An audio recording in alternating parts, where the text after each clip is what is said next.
ഉണ്ട്. ഇപ്പോൾ ആനി രാജ മുതിർന്ന നേതാവ്, CPI നേതാവ് ടെലിഫോൺ ലൈനിലുണ്ട്. ശ്രീമതി ആനി രാജ, താങ്കളോടൊപ്പം ദേശീയ തലത്തിൽ പ്രവർത്തിച്ച ഇന്ത്യൻ ഇടതുപക്ഷത്തിന്റെ ഏറ്റവും ശക്തനായ നേതാവാണ് വിട പറഞ്ഞു പോകുന്നത്. നിശ്ചയമായും അത് ഹൃദയഭേദകമായ വാർത്തയാണ്. എങ്ങനെ ഓർക്കുന്നു സീതാറാം എന്ന സഖാവിനെ?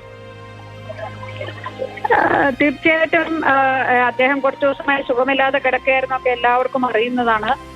ഇടതുപക്ഷ പ്രസ്ഥാനങ്ങളുടെ ഇന്നത്തെ ഒരു പ്രസക്തി ഈ രാജ്യത്തുള്ള ഫാസിസ്റ്റ് ശക്തികൾ കേൾക്കാം പറഞ്ഞോളൂ.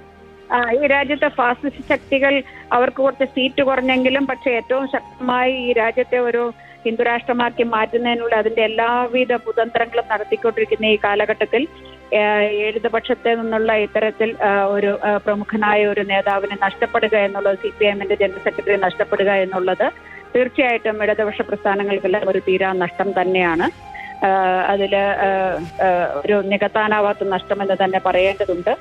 വ്യക്തിപരമായി പറഞ്ഞാൽ തീർച്ചയായിട്ടും എപ്പോഴും അപ്രോച്ചബിൾ ആയിട്ടുള്ള ഒരു കമ്മ്യൂണിസ്റ്റ് നേതാവ് നമുക്ക് ഉള്ള നമ്മുടെ ഇപ്പം നിലപാടുകളുമായി ബന്ധപ്പെട്ടായിരുന്നാലും ശരി, തീരുമാനങ്ങളുമായി ബന്ധപ്പെട്ടായിരുന്നാലും ശരി, അതിനെക്കുറിച്ചൊക്കെ നമുക്കുള്ള അഭിപ്രായങ്ങൾ അദ്ദേഹത്തോട് പറയുന്നതിനും അതിൽ ആർഗ്യൂ ചെയ്യുന്നതിലും അത് ചിലപ്പം കൈമാറേണ്ടവർക്ക് കൈമാറുകയും അതിനനുസരിച്ചുള്ള തീരുമാനങ്ങളൊക്കെ ചില കാര്യങ്ങളിൽ കൊണ്ടുവരുന്നതിനും എടുക്കുന്നതിനുമൊക്കെ സാധിക്കുന്ന രീതിയിലുള്ള ഒരു വളരെ അണ്ടർസ്റ്റാൻഡിംഗ് ആയിട്ടുള്ള ഒരു സഖാവായിരുന്നു എന്ന് ഞാൻ ഇത്തരണത്തിൽ ഓർക്കുകയാണ്. ഇടതുപക്ഷത്തിനാകെ തന്നെ CPIഎമ്മിന് തീർച്ചയായിട്ടും ഒരു വലിയ നഷ്ടം, അതോടൊപ്പം തന്നെ ഇടതുപക്ഷത്തിനും വലിയൊരു നഷ്ടമാണ്.